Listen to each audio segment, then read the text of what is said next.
All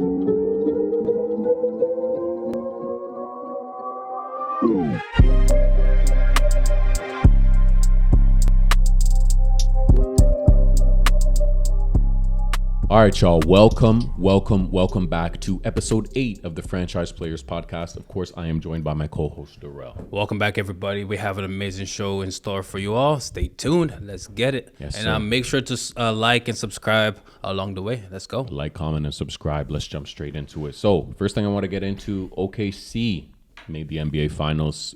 They knocked off the Wolves 4-1. So, Darrell, I want you to talk to me a little bit about OKC, about the Wolves, and about the finals, potential finals matchups. Well, yeah, man. OKC. I really like the defense. I think the defense is what really truly carried them to this to the finals. Yeah. For example, they have multiple All NBA defenders and the likes of Lou Dort. Is a first team all defense, and then you have Jalen Williams. I believe he's second team all defense. Yeah, second team all defense. Yeah, second team all defense. Yeah. So when you have two all defense players on your squad, oh come on, I think that's a recipe for a championship team, right? So at the end of the day, championship does win. Defense does win championships. So and then you have two All NBA players as well as SGA in no slash defensively as well, and you have Chet Holmgren and Hartenstein. In the front court there, holding it down as well. So they have a very stout defense, and you can tell just by the way that they took out the Wolves in Game 5. Yeah. That was a beating. That was an old school beating, and I really enjoyed watching that game too, man. Just because you can see exactly the game plan, what the game plan was. Let's try to make Ant-Man a playmaker instead of having him score. So let's have everybody else beat us, not Ant-Man. And and to that point as well, Ant-Man, I think he settled a lot, and he also became very, very passive, and that's not his game. Ant-Man is a scorer by heart, and he should have just took the bull by the horn and just went at it. So for me, it's if I'm the best player on the team in a deciding game, in a series deciding game, dude, Kobe Bryant would taken damn near 100% of those shots. I'm telling you, he really would have. If he really wanted to, he really would have. He ain't gonna say, here, Rudy, here's a love. Mike. Kobe's gonna be like, I'm taking this shot. Yeah. Even if it's a triple team, double team, he's gonna throw it off the backboard and try to pump that thing in. Make something happen for sure. So like with Ant-Man, I do believe that he kind of took a step back. I believe he was listening to the critics way too much, just in terms of taking that next step and becoming a playmaker. However, cool. There's a time where you can make the right play. However, when you're the superstar of that team, you got to take all the shots. You got in deciding Game 5, you got to go for 50 shots, man. However, I think it was just more so the game plan of the OKC Thunder, just trying to make him more of a playmaker as opposed to a scorer. And also one thing that I noticed about Ant-Man too, he doesn't get to the free throw line as much as he should. So because he's settling for outside jumpers more. He settles for way too many jumpers. So that's the difference between his game and SGA's game. SGA is going to give you 30. However, he's going to be at the free throw line for at least 10 free throws. Yeah. Ant-Man's going to give you 30. However, he's only going to shoot five free throws. Why? Because he's taking about 15 free throws, 15 3-point jumpers. So for him, I think he just needs to attack more, get to the free throw line more, which is going to slow the game down for both sides. Because OKC, they are one of the best fast break teams in the league. Oh yeah. And then if you take an ill-advised 3-point jumper, they have amazing rebounders in Shed and Hartenstein. So you outlet the ball to either a J-Dub, SGA. Casey Wallace is amazing on the open court. Oh yeah. He's such an amazing open court player, man. So like they're an AAU team, so you know what I mean? They act like it too. So it's like when you're taking ill-advised 3-point jumpers and they're not dropping, now you're giving OKC the opportunity to score on the open court on a fast break. Right. And that's one thing that I really noticed about that OKC team is like they're just a well-rounded team, offensively, defensively, and also they're a really good fast break team as well. And when you're young, you got them young legs, you got to put them to good use. You feel what I'm saying, bro? Yeah, of course, man. Yeah. Honestly, like for OKC, for me, they just have so many bodies. They got so many guys So that they many can throw able at bodies, Ant, so yes. it obviously like slowed Ant down. And I feel like, again, it's just a testament to their depth, right? They have almost every type of player that you would need to win a championship. Yeah. Like they're not only extremely deep, but they have mobile rim running bigs. You know what I mean? They have guys that are crazy lob threats. They have like multiple. yeah, they have like a perfect backup PG. They have multiple wing defenders, elite wing defenders. You know what I mean? So even though Lou Dort, with his struggles offensively, it doesn't necessarily matter as much because you have an Aaron Wiggins to defer to. You have a Cason Wallace that you can go to. You have a championship guy in Alex Caruso. To go to. There's just so many different pieces that you can defer to on that team. So when one of J-Dub and SGA aren't necessarily carrying the offensive load like they usually do, it's fine because, I mean, you have a plethora of guys to choose from. Yeah. Oh, it's not your night, no problem. It's going to be your night tonight. Chet, you're going to come up with these big defensive plays, or Wiggins or Caruso or so on and so forth. Lou Dort, you know what I mean, can pop off, get hot from three, stuff like that. So it's, man, it's just, they just look amazing. Like they give me shades of like last year's Boston team where it's like they just have so many damn pieces. It's like whoever comes off of the bench, you know they're going to give meaningful minutes. You know they're going to be extremely impactful and affect the game in a positive way. And it's just so beautiful to watch, and it's so beautiful to think of the future of that team as well. Because when you look at a team like that, that's already there. They're in the finals. They have the MVP and possibly soon to be Finals MVP because the Thunder are my Finals favorite. We'll get into it in a moment. These guys can, like, they have draft picks for days. It's just sometimes when you think about like the levels of, I want to say, how elite some of these GMs are compared to other ones. Like when you think about a Sam Presti, when you think about Masai Ujiri, when you think about the Heat management, Spoelstra and Riley and the scouting team that they have, Jerry West, and some other teams like Jerry West and guys like that. It's like they really know what they're doing. Like the Thunder are here right now in the finals, but they also have a good pick for this year, for next year, until damn near 2032. So they're just gonna keep rolling these guys out. Like at some point you're gonna have to pay them. You know, it's not all peaches and cream.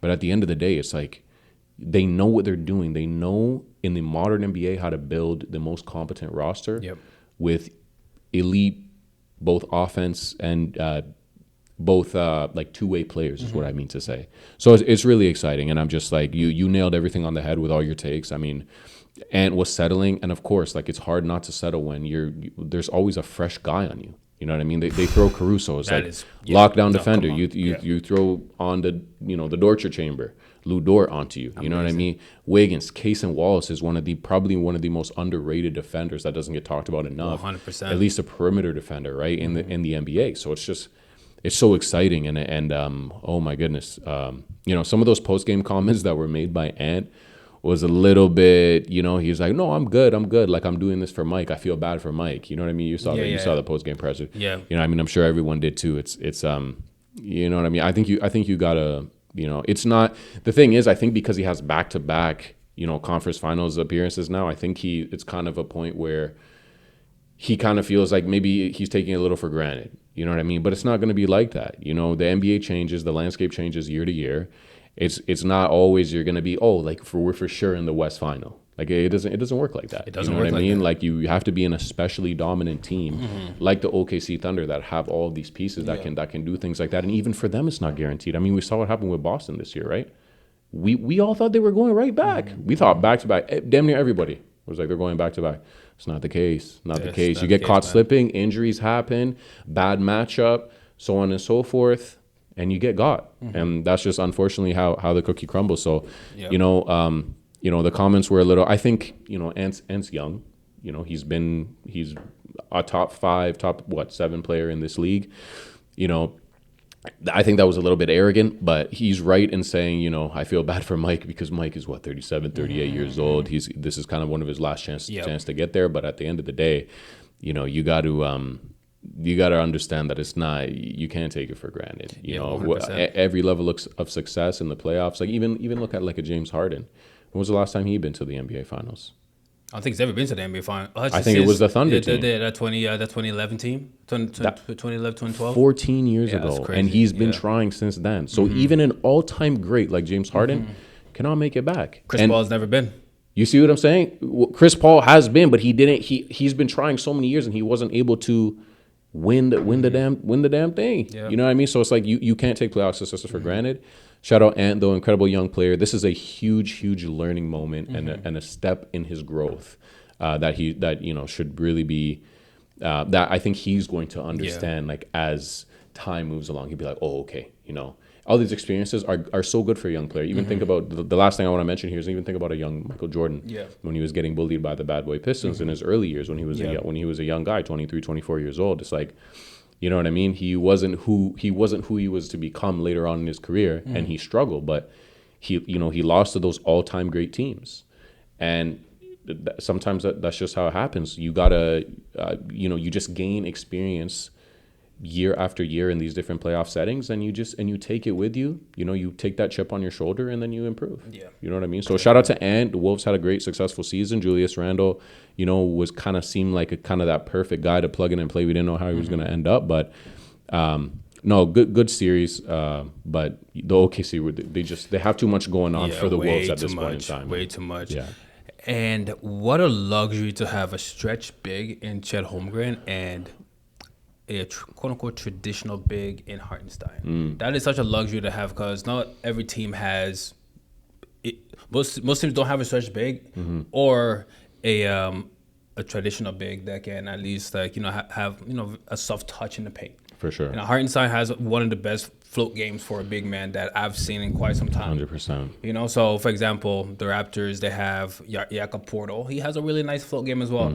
But it's so hard to find a big man that has a nice soft touch. Yeah. And they have two playable bigs. Especially crunch time. You can interchange those guys. Yeah.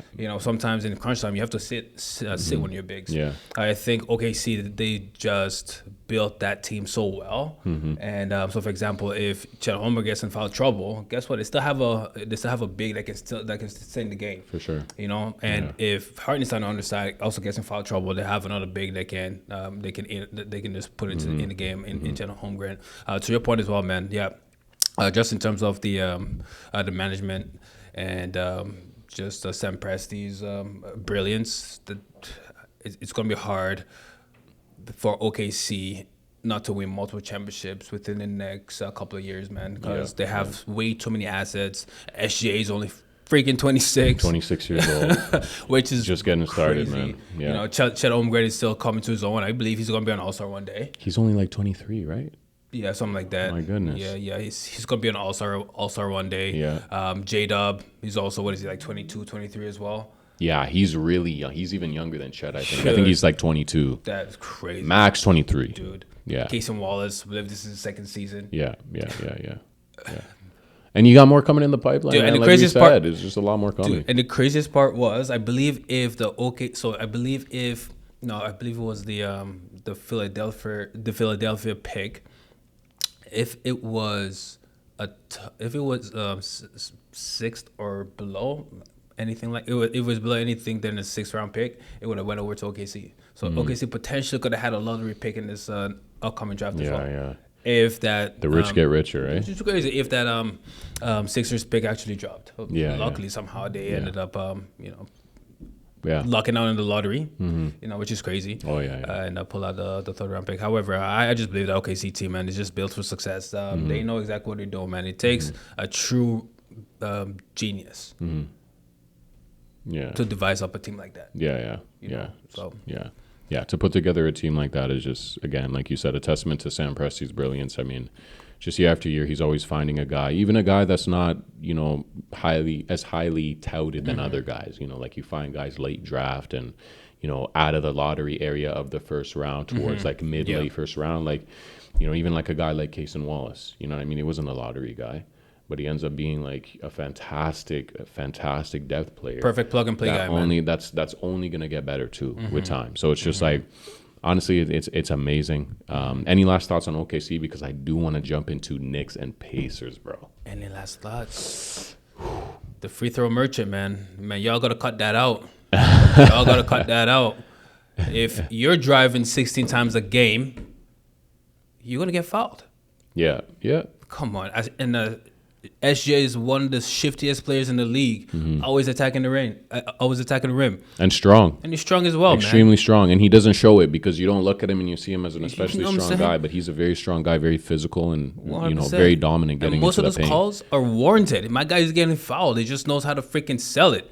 If Ant sold the calls, he will also be on the free throw line. Of course as well. he would. Of You know course he what I'm would. saying? Yeah, It's but just they have a different game. You know what I Yeah. mean? Like SGA is more precedented into drive, like a drive and kick type of game. Drive and get to like his spots in the mid range, or drive and get into the paint. Whereas like Ant, he does that. Obviously, we know his brilliance with his dunking ability and all these things, but he's more so a guy that's gonna shoot the outside ball, and we especially saw that this year. I think he had one of the highest 3-point shooting percentages in the whole league. I believe he was shooting at a 40% clip. Yeah, I think 41, 42. Yeah. Like he was he crazy. he was on a tear this He was year, up man. there. I think like the top 3-pointers made this year was Malik Beasley, Steph, and Ant. And even with Steph, I believe it took the play-in games for him to achieve 300 3-pointers.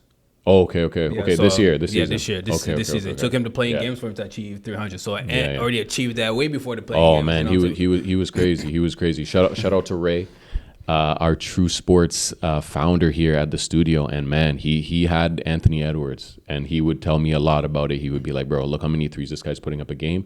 Little do you know, you check his stats, he's putting up crazy threes per game. 100%. And it was just exciting to follow along year round. And to that question as well, the question I have to the fans, do you believe is if SGA was shooting 10 to 15 trade balls a game, he'll be averaging 10 free throw attempts a game?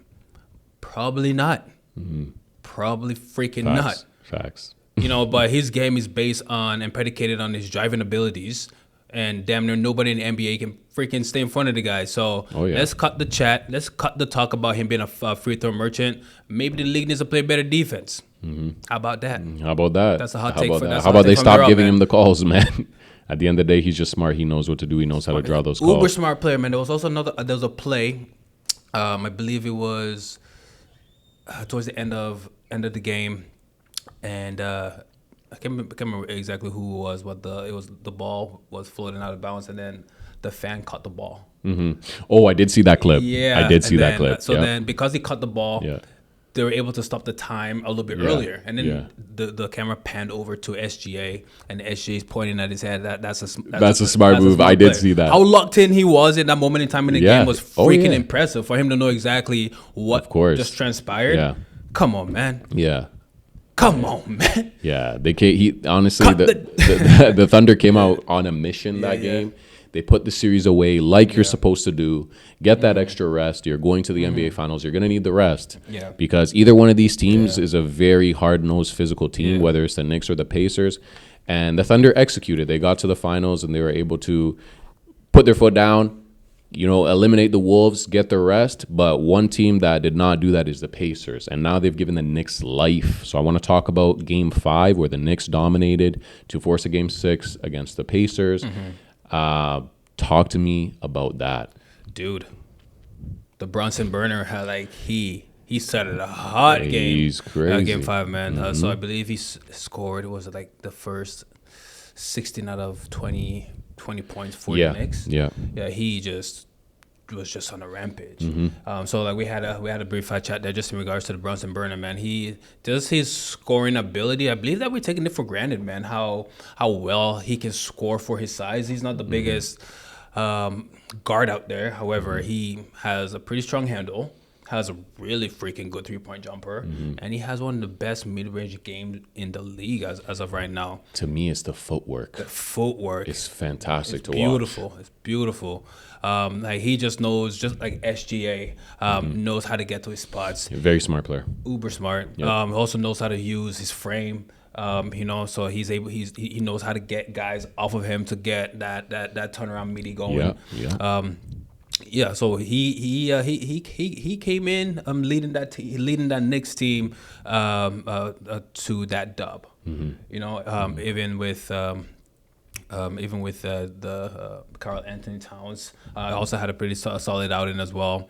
But I need to see him play that aggressive throughout the entire game. Not just within the last like 5 minutes of the game as he did in game 4. Yeah. Like I need to see him, going at Miles Turner from the jump, going at Siakam from the jump, For sure. So keep that thought. So one thing I want to ask you then, who is the true leader of the Knicks? Is it Brunson? Is it Cat? Brunson, 100%. Agreed. Brunson, 100%. Agreed. Cat was never a leader in Minnesota. He ain't gonna be the leader in New York. I don't believe he will ever take that leadership role in any team that he's on. After all that, he's just Cat. But amazing player. He arguably one of the greatest big man shooters that we've ever seen. Yeah, absolutely. He's up there with Dirk Nowitzki.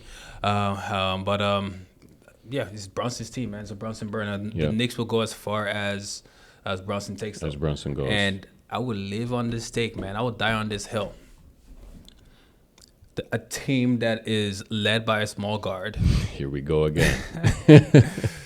It's going to be extremely hard for them to win a championship when your best player is a small guard. So, and also to that point as well, if the Knicks were somehow able to, win game 6 today against the Pacers, and it's going to be a tough freaking game 7 for the Pacers. For sure.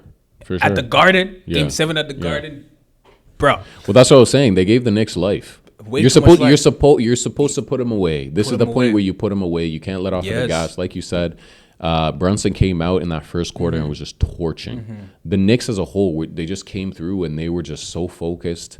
They were making the right reads, making the right plays. They were so poised in the moment, and they took advantage and gained that momentum from their home crowd. You know what I mean? It was just an amazing performance. Yeah. Like the Pacers. Almost everyone took a step back this game. They're very lax because they know that. You know what I mean? Yeah. Even Pascal, who had 15, but everyone else had damn near single digits. You know what I mean? And that's obviously that's extremely tough. I mean, Halliburton can't have single digits. No. You know what I mean? Neesmith can't go for 3. Turner can't go for 5. Even Siakam can't go for 15, like I'm saying. But anyways, you need a more balanced effort, and you need a more you need a stronger approach just going into the game and understand that, hey, this team is on the ropes. You know what I mean? If the series continues to shift back, like, okay, if the Knicks win tonight, you got to go do, like you said, game 7 at the Garden. That's not an easy thing to do. You know what I mean? You cannot lose this game. If you're Indy, you have to put everything into this 100%. Game. You got to take, hey, man, the leaders of that team, from Pascal to Halliburton, you got to take those shots. You got to take those extra shots. You got to make something happen because the Knicks are they're too tough-minded. If they smell blood, just like they did with the Celtics when they had them up, they really took advantage and they did what they were supposed to do. Granted, Tatum got injured and Jaylen Brown was dealing with injuries, but I just mean the mindset, the focus, coming out early game, making a statement, coming out to start the third quarter, making a statement at pivotal moments in the game where you need to really assert yourself and dominate. You have to. We know this is the playoffs. We've seen it so many times before. The team that comes out soft to start the game, they get into a hole. It's going to be tough for you to come back. You know what I mean? It just is, and you don't ever want to be in that hole, especially if you're the team like the Knicks, who are like you're one game away from elimination. Feel what I'm saying, dude? And also, just in terms of the Indiana Pacers, they'll also go as far as their point guard will take them. So the 2 games that the Pacers have lost so far in this series, Tyrese Halliburton has averaged less than 7 assists. Right, and the games that they've won, he's averaged damn near over 12 assists a game. So. The fact that Siakam only scored 15 points, Naismith only was like 3 points. Turner with 5. So that is all based on the lack of playmaking from Halliburton. So if they take Halliburton's playmaking out, then that offense is that's that synergy of the offense is kind of compromised. You know, so we also had this conversation here just in terms of Halliburton being able to just break down the defense with his handles. His handles is a little wonky, man. You know, he's it's a little wonky. Yeah.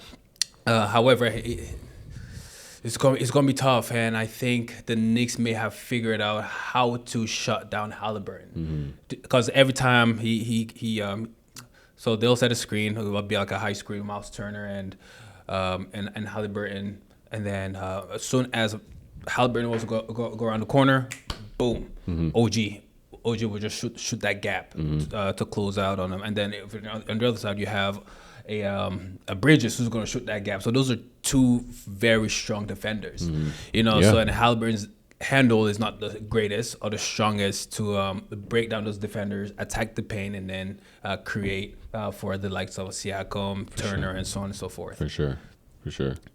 You know. Yeah, 100%. So who is your You are you thinking the Knicks are going to come back here? Or you think the Pacers tonight it's over, or do you think the Knicks take tonight and in Game 7 the Pacers win? What is your whole, how do you feel? How do you feel about the rest of the series? Wow. I'll give you my take. Wow. I'll give you my take. You want to go? Yeah, I'll go. Okay. Like for me, I think it's going to go to a Game 7, just based on what I saw last game. Okay. For me, it's the one skill set that Halliburton is not really lacking in, but it's not his strong suit. It's his handles. His handles, that's one of the reasons why his assist level was so low, right? Because they'll trap him and then they have to get rid of the ball, right? So if, for example, you trap a Jalen Brunson, his handle is strong enough to at least get away from the trap. Yeah. You know, Halliburton, his handle's not strong enough. It's very loose. So then he has to give up the ball, and then when he gives up the ball to the likes of a Nembhard's an amazing player, but however he's still a role player. You know what I mean? Yeah. And then obviously to that point as well, now they can key in on a Siakam. They can send a double on the Siakam and so on and so forth. So it's kind of hard for that offense to be as smooth. I think Thibodeau kind of figured out that offense a little bit, but then again, Rick Carlisle, man. That guy's a genius. Big Rick Carlisle fan. You know, so yeah, I think it's gonna go to Game 7 and Knicks in 7. Knicks in 7? Knicks in 7. Okay, this is what I think. I think if the Pacers are going to win, they win tonight at home. You finish it off. To. That's what I think. To. If they let the Knicks win tonight, force Game 7, and you go Game 7 in the Garden, I am siding with the Knicks. I'm siding with the Knicks in that instance. So. Hey, selfishly as an NBA fan who's not really a fan, like a big fan of either the Pacers or the Knicks, I want it to be a Game 7. You know, what's more exciting than a Game 7 in the conference finals or in the finals? Any playoff series, man, even the first round. That's what we want to see. 1%. And also, if the Pacers beat tonight, bro, there's no basketball till next Thursday. That's it too. You know what I'm saying? Like, what am I going to be doing for the next...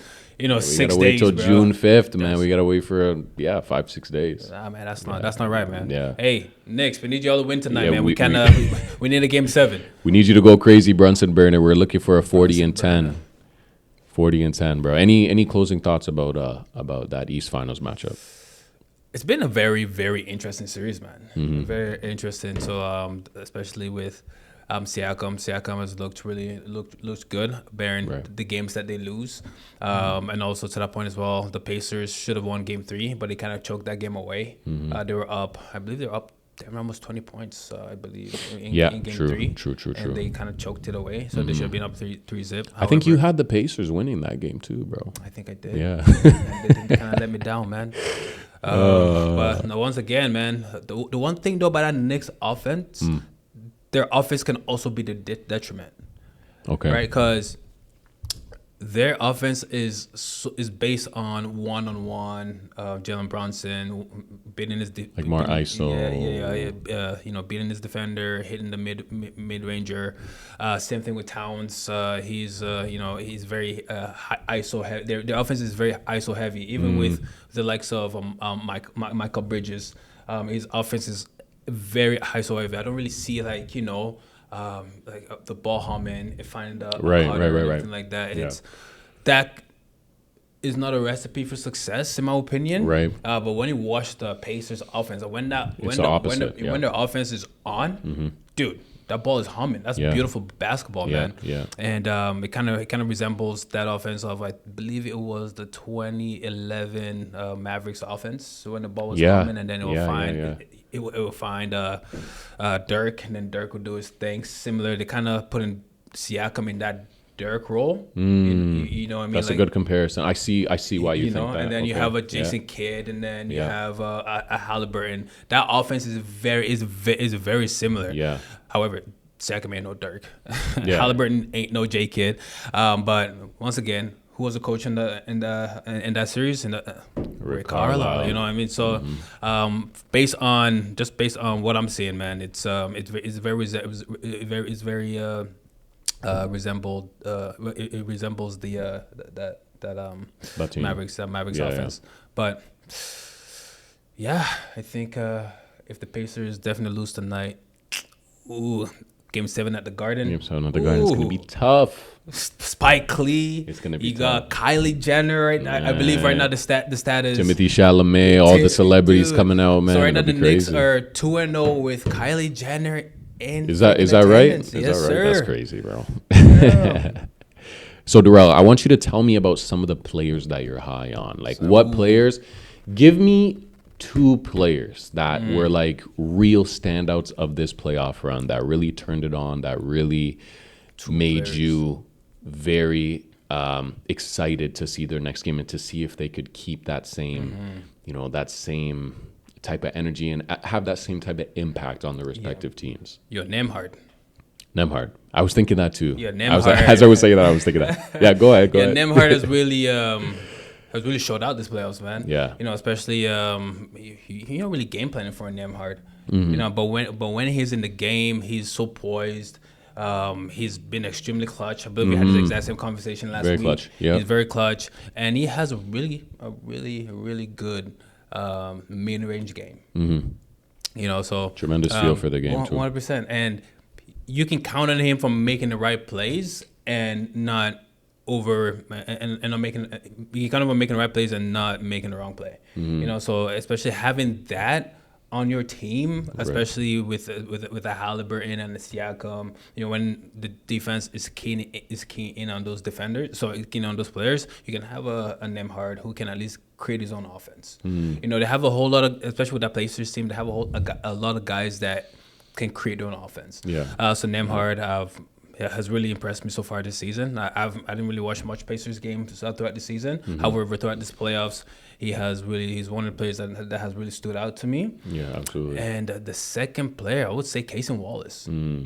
I like that too. Cason Wallace, man. So I'm going with the small guys. Cason Wallace is. I know that's unlike you, bro. No, man. Cason Wallace. Small guards.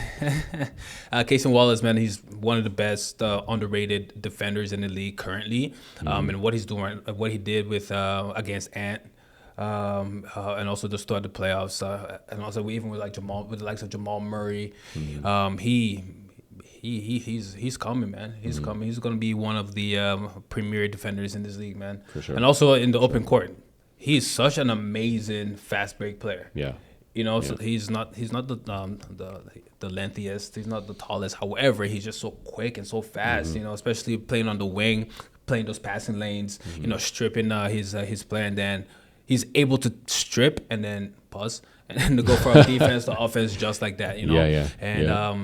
And that's another reason why the OKC Thunder is where they are right now, just because my guy's in the second season and he's playing such elite defense. And then you have him right there playing alongside Lou Dort and Caruso. Right.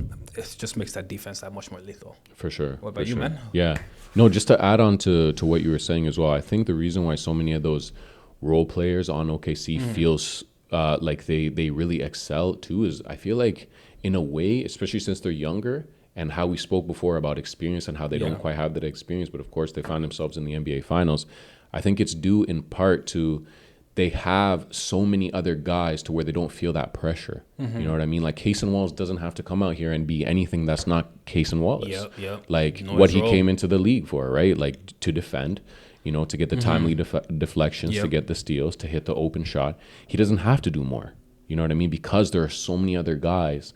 And like you said, right, they have that AAU team type of vibe to them. In the post games, they're always bugging each other, throwing towels on each other, making jokes and stuff like that, which is such an amazing element.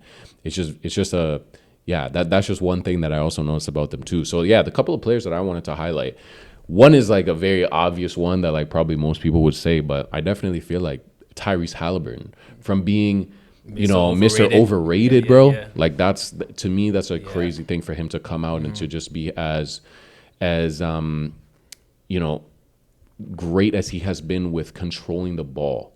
You know what I mean? Being able to find guys. You know what I mean? He's the reason why, as you said, that Pacers offense hums. Yes, 100%. He's always, it's like he's always gets the right pass down. He always makes the right move. He always knows when to defer to guys. Who to defer to.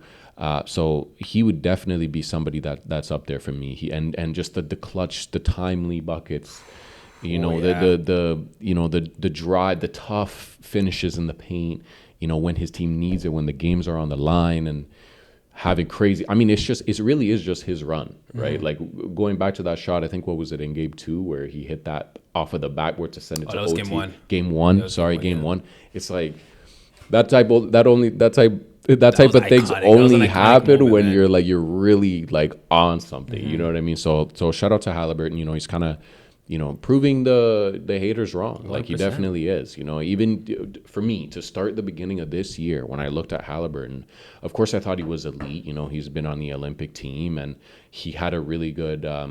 I think it was the second half of was it the first half of last season? He did amazing, and he was killing it. Kind of regressed a little bit. Yeah, but then he regressed as the year went out, and everyone was kind of like, okay. I don't know. There was some comparisons that came out. I remember Austin Rivers mentioned on his show about how he would take LaMelo Ball over Tyrese Halliburton, and a lot of people were ragging him on that. They were like, nah, bro, like you're tripping. You know what I mean? But as the season progressed, like they were like, oh, like no, like Tyrese Halliburton is really that guy. You feel what I'm saying? So it's crazy, but he's just gone ahead and shown so many people wrong. I would still take LaMelo over Halliburton. You would? I would. Okay. However, Halliburton is amazing, man. He's an amazing player. Injuries aside, Halliburton, LaMelo, you would take LaMelo. I would take LaMelo 100%. I feel you. LaMelo just has that next level shot creation that Halliburton doesn't have. I can't knock that because obviously LaMelo's an elite offensive talent, and he's.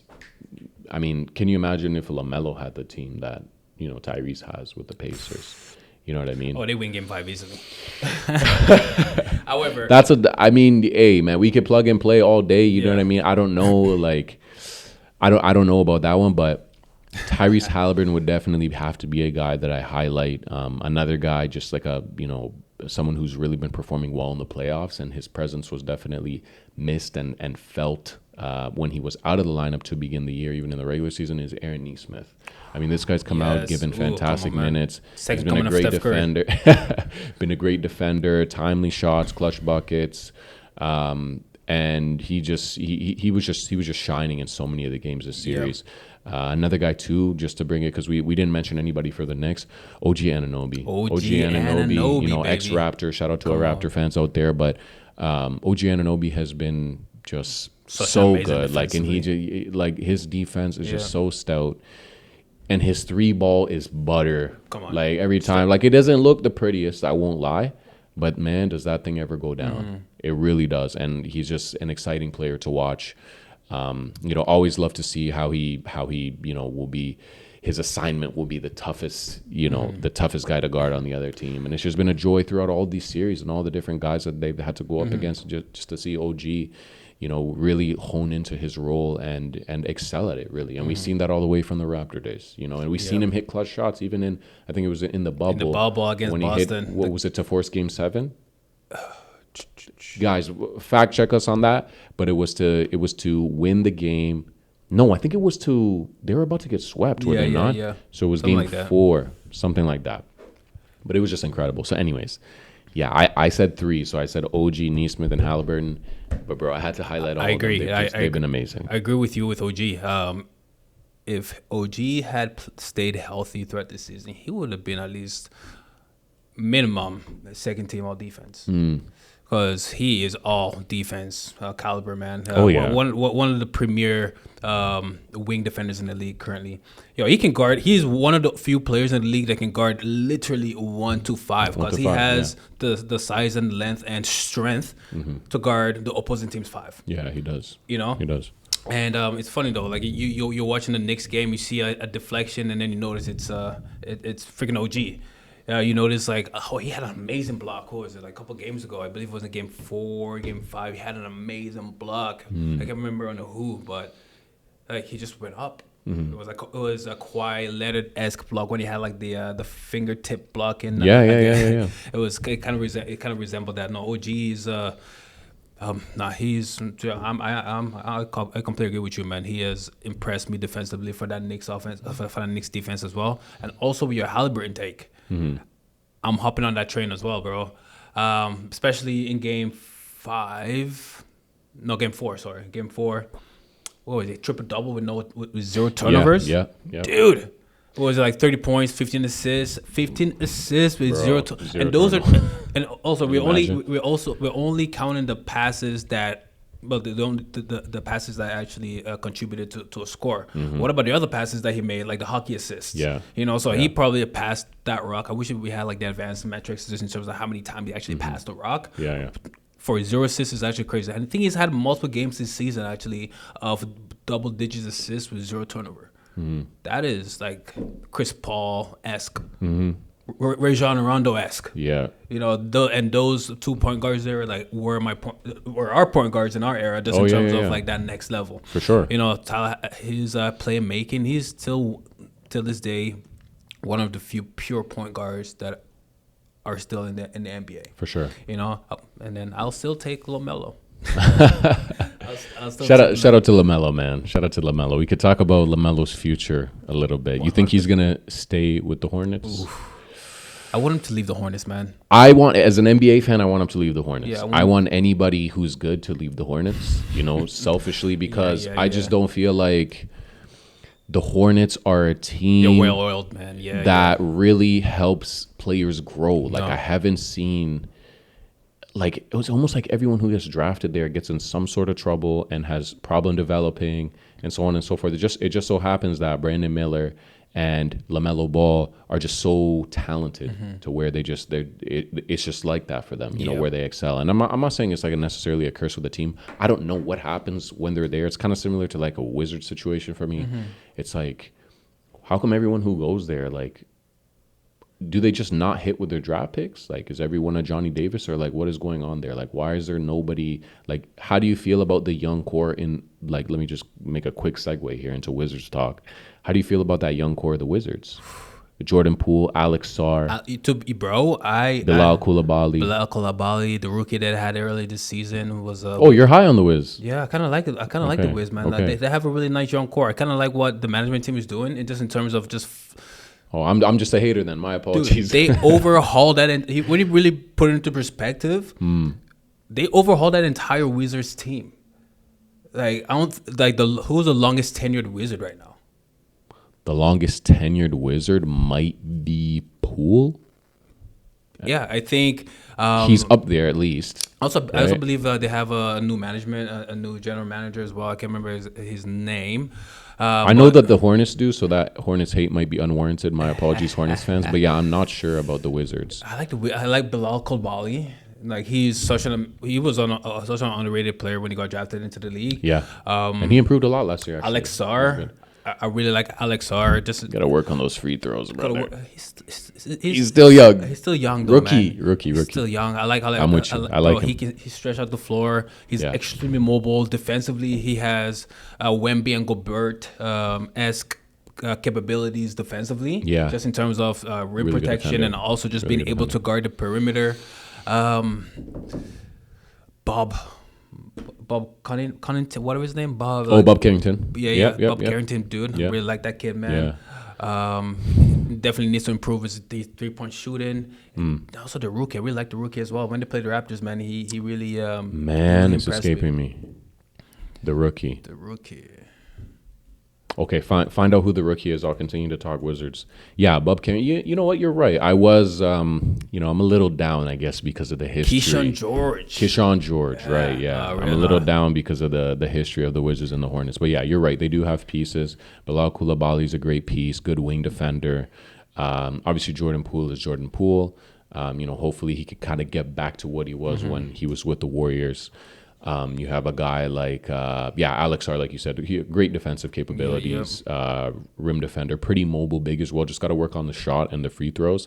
The future, I wouldn't say is necessarily extremely bright, but they have some very good pieces. Amazing and pieces, I mean, if those guys can develop and they can bring some more guys into the to that Wizards organization, there can definitely be some success there. And one thing that I really like that the Wizards did was bringing in some vets. With the likes of Chris Middleton, Marcus Smart. Right, but do you not think, because at the trade deadline when they got Marcus Smart and they got Middleton, I was thinking, why would you not flip them? You know what I mean? For That's assets fair. At the deadline and get more young guys. Or do you think this is a good move to get these older guys to show younger guys what to do? I think. You know what I mean? I think with the likes of Marcus Smart, that defensive grit.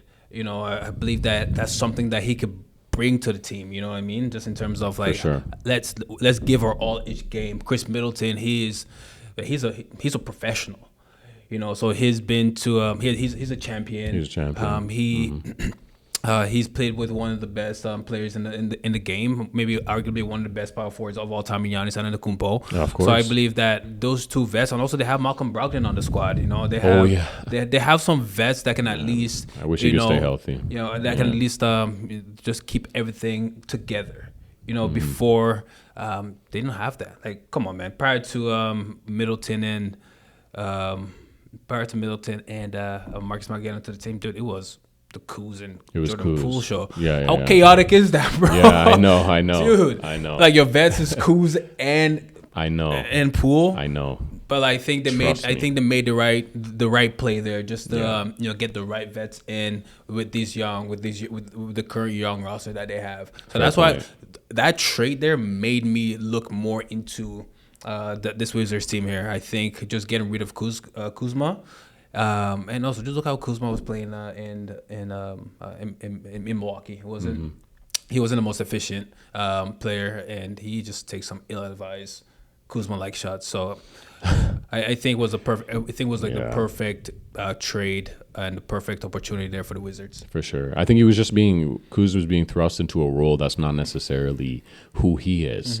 I don't think he's a secondary type of star player. No. I think if anything on a champion, he might, like, arguably a tertiary, because was he not the tertiary star on that Lakers winning squad? Because you had Braun, AD, and then I believe it was Kuz. What about Rondo? I think Rondo was that third star. Okay, as a star, maybe as like a PG, as a facilitator, as a leader, but I mean as a scorer more so, like an offensive. Yeah, coming off the bench. I believe I mean? Did he start or was he coming off the bench? I believe he was coming off the bench for that Lakers squad that won the championship in the bubble. Yeah, he could be. He could be. Yeah. He could be a third star. For sure. But yeah, but to lead like the bench squad, he just takes. He's just his playmaking, man. His playmaking and his IQ offensively sometimes just. Yeah, the efficiency woes, the free throw shooting woes. But anyways, back to your Wizards take. What you were saying about bringing in vets. I think in this current NBA landscape where you have a bunch of these teams that are just going younger, you know what I mean? And they're phasing out anyone who's like damn near 30 that's not like a starter type player. Like it almost seems like that. Of course, that's an exaggeration, but like once you get to your early mid 30s, they kind of start to phase you out and the league is just going young. Yeah. I think you're right. I think it is very important. I was just thinking from an asset perspective, but then again, having those vets for any young team, Wizards aside, any young team that gets these veterans that have been there, done that, they're good vocal leaders. They're good leaders in the, I was going to say clubhouse. I've been watching too much baseball, but in the locker room and things like that, it's obviously very important because you need that leadership. When you're a young guy, 20 years old, you don't know what you're doing in the league, like a Bilal Coulibaly, you're trying to figure yourself out. Are you going to be a Trevor Ariza type, a 3-and-D guy, or are you going to be more of a star wing? You know what I mean? Like, what is your, like, where do you go from there? You know what I mean? So I think, yeah, you're right. It is very important. But again, like I was saying, I was thinking assets. Like you could flip a Chris Middleton who's like a win now piece. You know what I mean? And I don't necessarily, just to bring it to the Bucks real quick, I don't necessarily think that the Bucks, do you think the Bucks were better off with Kuz than Middleton? Bro. No. I don't know about that. Middleton is more efficient, Way better at shooting the three.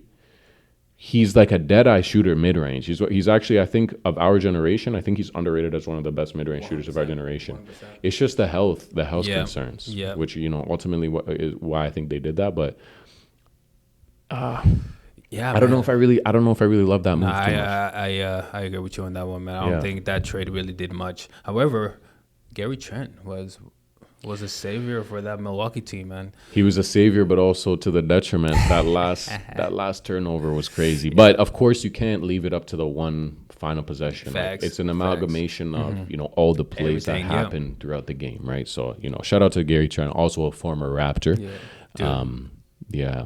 I still wish we would have kept Norm though. Yeah, 100%. Man, Norman Powell. This Charlotte's roster, man, is. He should have won. He should have been an All-Star this year. 100.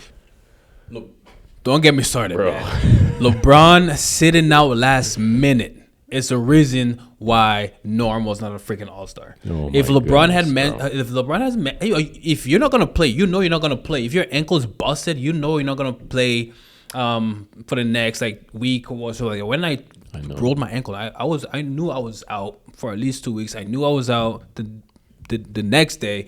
I knew exactly when I was able to play. You know your body better than anybody else. And the fact that you are LeBron James, you know that the NBA ratings is already plummeting, and you decide to first of all sit out. My guy, suit up. You don't even need to play. Just still suit up, get on the court. It's an all-star game. Nobody tries anyways. Yeah. And then you decide to sit out. It's Bron. He wants to come out there like it's a whole show. It's a whole spectacle. You know what I mean? He wants to come out and do his thing, man. He's not going to come out and then just not start. You know what I mean? Yeah. But still.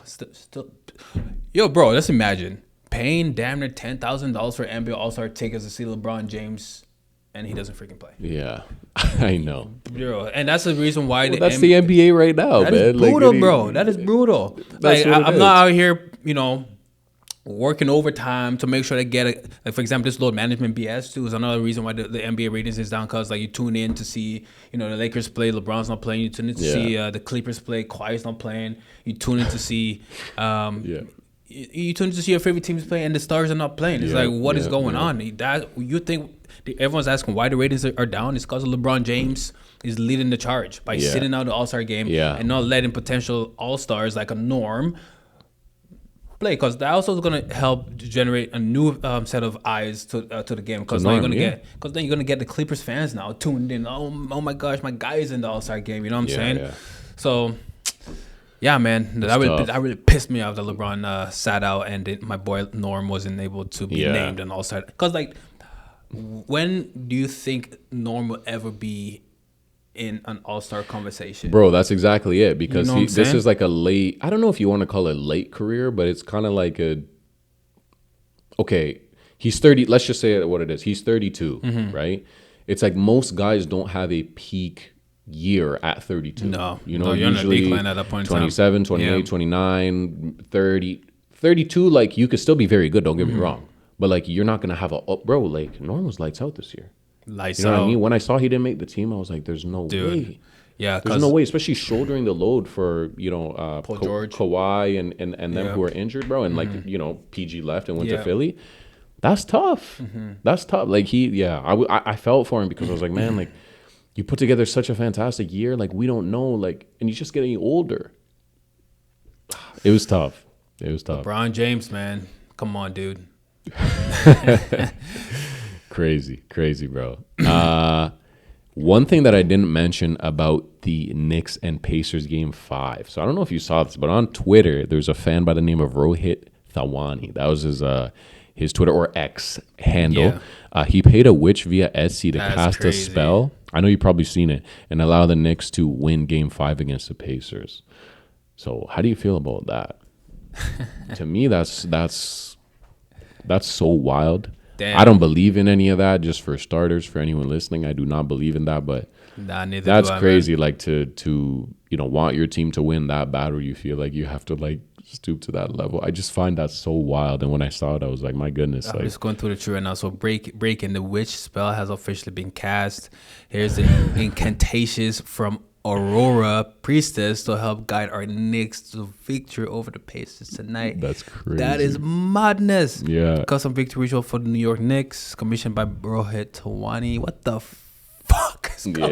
Yeah. Yo, this is crazy, dude. I was watching the Triumph of the Empire, dude. Yeah. I was looking at some of the comments like below that post, Yeah. and everyone was like, "It was you saved the Knicks." I'm like, bro, like the Knicks saved the Knicks. Brunson saved the Knicks. That's give crazy. him, his flowers. Not some Damn. some witch off of Etsy. That's crazy, bro. Did he pay her off again tonight? Because right now the score is tied 33-33. Yeah, that's mad. Okay. So the last thing I think we wanted to jump into was that Zion situation. Jeez. So how do you feel about that? Can you give us a little rundown of what happened? And I guess we'll end on that. Yeah, so I'm not 100% caught up on the situation that happened with Zion. However, it's just a trajectory of Zion Williams' career, man. He started off as the second coming of LeBron James. Right. The way that he was being marketed in college, like Cooper Flag is being marketed as the next coming into the NBA, but I think Zion's the way that the NBA marketed Zion eclipsed that. And for him to get into the NBA, his health was always in question. His diet was always in question. And now his personal life as well is also in question. So now, as the player, I'm never going to question the man, because who the hell am I to question the man? I'm just going to question the player. As a player, is all of that noise affecting your availability and on the court? Because like when it comes to your body, the human body, like stress impacts how fluid, Of course. how fluid and how tight your body gets. So for example, if you're stressing because of an ex-girlfriend or girlfriend or whatever like that, that's also going to impact your body in ways that you don't even think that is impacting you. Next thing you know, you're pulling muscles. Not because you could have stretched, but you're still stressed. You're still, because when you're stressed, bro, you're very tight. Of course. You're very tight, right? So I think all of that was contributing to his health on the court. So for him, I just believe these young guys, man, they just need to start making better decisions. They need to get better publicists out there. They just need better guidance when they come into the league, especially when you come to such large sums of money. There's gonna be various temptations out there, So that's the problem. You just gotta right? pick and choose your battles. And the fact that he was messing with a Mariah Mills, jeez, Yeah, that's crazy, Yeah, man. I know. Hey, who am I to say anything, man? We all have our own vices. Yeah, that situation is a little tough. Yeah. I want to see Zion in the headlines for good things. Yes. Because I wish the best of him as a player. I know he's supremely talented. He can be a driving force for sales for the NBA. He's a high flyer. Seems like an all-around good dude. You know what I mean? But just when I see stuff like that, I'm conscious like, bro, like that's crazy. And in the back of my mind, it brings me back to what we were saying about vets just not too long ago. It's like, if there are more vets surrounding these NBA players in their early career, like there isn't nowadays because they're getting phased out, as we mentioned, would it be easier for a guy like Zion or any young man really who comes into a lot of money and they see, a corn star, I'm not going to say the actual word, or like some type of IG model or whomever, presenting themselves to them and, knowing how to navigate that situation, right? It's difficult. And, it's a typical pitfall for young men. But again, it's just, I want to see good things like with Zion. I want to see only positive news, breaking news coming out about him. I mean, like you said, it's just mentally it can be draining because, now I believe what happened was Mariah Mills is now trying to sue Zion for the relationship that they had over a number of years at the beginning of his NBA career and things like that. And it's like, you know what I mean? You're a young guy and you see like you have your private life. It is your life, but then you see stuff like that happening, and you see like someone who's kind of like Mariah Mills is kind of known as like, someone who's, I'm trying to find the right way to put it, but someone who's very, I don't want to say sneaky, but I'll use sneaky for now, or someone who's very elusive and will try to like sabotage you in a way. Like that's kind of what it has seemed like to me. Yeah, manipulative maybe is a better word, but it's like, man, I don't want to see that. Yeah, I don't want to see that. I just like Zion, my guy. You got this, brother. You got to make better choices out here. We all make mistakes, but my guy, that's tough. I just hope it's not affecting him mentally. It's gonna deter from his game, and of course, I hope everything is up from here, because it's just like it's been like a messy media situation for him over the last little while, and it's like, bro, we just want to see you hoop. We want to see you cram on people. We want to see you go out with that infectious smile you got every night and vibing with your teammates, man. It's like that's what we want to see. I don't want to see this stuff coming up. It's like, come on. So what's interesting here is the attorney that'll be handling her case, Tony Busby. So to put in perspective, Tony Busby was the attorney for the allegations against Jay-Z, when that 13-year-old lady, 13-year-old girl came out and stated that she got raped by Jay-Z. And then obviously with the current Shannon Sharpe situation as well, he's the one that's handling the lady, I can't remember her name, who is suing Shannon Sharpe. However, Tony Busby has been in some of the high profile cases that have been just been false, just been false claims. Like he's only in it just for the funds, just for the money, So it's we'll see what's to make from this charge. He may get dropped. Who knows? I think she's just looking to get paid. That's what I'm saying. It seems outlandish, and it seems, because I believe the first allegations was from his ex-girlfriend to him, and then now Mariah Mills is doubling down and wants to kind of hit Zion with that too, because remember, she was salty about the whole situation when it first transpired months ago. So yeah, it just, like I said, it just seems messy, and like you said, that's probably the best word for it. It's just she seems a bit manipulative. So yeah, it's like you gotta steer clear, because some, obviously some women are not out here for your best interests, despite maybe them showing that they're genuinely not. And the same goes for, for men, in relationships with high profile women. It's the same type of thing, right? Like, bad people are bad people at the end of the day. 100%. Yes, sir. Darrell, you want to add any closing thoughts, final remarks? NBA Finals matchups, whatever, bro. Final remarks, man. It's been an amazing playoff so far, man. Just in terms of the intensity, the quality of the game. I've been extremely impressed and this year, and let's go. I think it's gonna be, if the Pacers don't win tonight, dude, it's gonna be a Knicks OKC Finals, man. Yeah, I just saw a stat the other day too. So the Thunder, so the Knicks were 0-2 against OKC in the regular season, and they're all blowouts. I don't think many people even split the pair against OKC. OKC was dominant all year round. Dominant. Yeah, no, it's been exciting. I think we actually ended our last pod like this as well. It's just been like the playoffs have just been so fun to watch. Extremely and there's fun been to watch. some crazy clutch moments and close games, and there's been the occasional blowout, but that's warranted, right? It's basketball at the end of the day, but it's been very exciting, very entertaining. I actually saw a post that the last seven NBA champions have been different teams. Makes sense. So we've had 7 different NBA champions within the last, I believe, seven years, and that has never happened in NBA history. Okay, so let's name them real quick. Last 7. So Lakers. Okay, Lakers 2020. So let's start from 2017. Let's see who we could do it. 2017. Who was 2017? Or 2018. It would be 2018, right? Yeah, it would be 2018. Okay, let's see here. No. Don't even punch it in. Okay, so we know 2020 was Lakers. 2021 Bucks. 2022 Warriors, Yeah. 2023 Nuggets, 2024 Celtics, and then this year is going to be new. Obviously, Yeah, it's going to be one of OKC, Knicks, or Pacers. 2029 was the Raptors. 2019 was the Raptors, Yeah. and then 2018 was.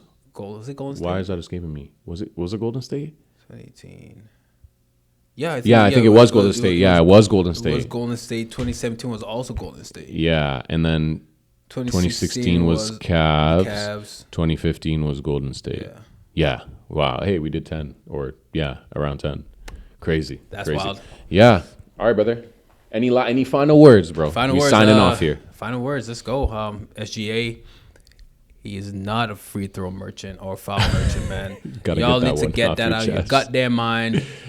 Players listen to play better defense against my boy. Come on, bro. You know what I'm saying? Come on, man. He's a real Maple Jordan. Sorry, Andrew Wiggins. Oh man, don't hate on my guy Andrew Wiggins. All right, that's pretty much it. Hey, just make sure you like, comment, subscribe. Yes. Let's go. We had an amazing pod. Yeah, stay tuned for episode number 10. That's it. Episode 9 incoming soon. Yep. Franchise players, baby. We out of here. Of course, I'm joined by my co-host Darrell as always. Yes, sir. We out here, brother. Appreciate you guys for tuning in. We out of here. Peace.